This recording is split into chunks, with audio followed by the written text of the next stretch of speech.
皮皮赚钱这么久了，我教了很多了这个赚钱啊，竟然还有些粉丝说他赚钱都不会教，我也不知道是怎么回事。其实赚钱是很简单的，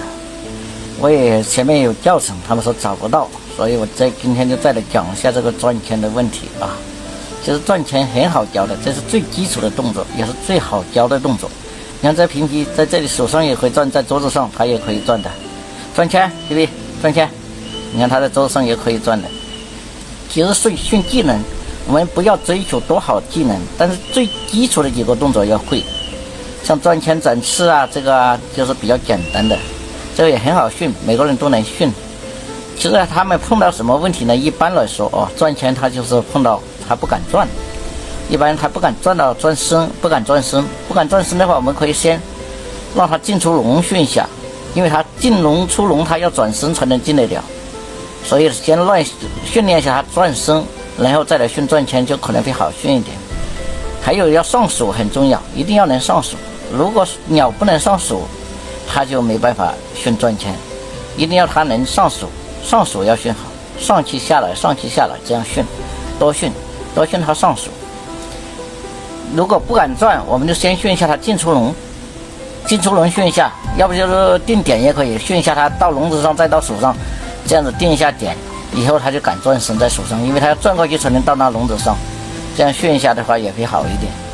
就是训赚钱可能会好一点，基础打好一点。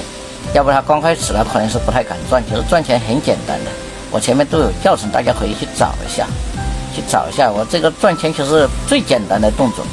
所以赚钱很好训。为什么还有很多粉丝说他的赚钱都不会，说他的鸟太笨？其实这并不是说鸟笨，是你们没有那个耐心去训它。还有嘛，你们可能还上手还没上好，上手一定要上好。有个粉丝说他的鸟一训他就爬到根毛上去了，因为他不在手上待，所以手上你没上好的话不行，你要在手上让他吃2天，让他在手上吃2天，让他在你手上站习惯了才可以训技能，手上的技能。桌子上的技能就要让他在桌子上吃习惯了才能在桌子上训技能，不是说马上你还没上手的鸟就去训技能，怎么训得会呢？他不敢在你手上就没办法训技能了。让他上手这一步我们一定要做好他上手。如果不能上手的话，你训手上的技能就没办法训，因为他不想在你手上待，的话你怎么训呢？是不是？如果在桌面上训技能，就一定要让他在桌子上能待，我们要在桌子上多在桌子上喂他，以后他在对这个桌子习惯了，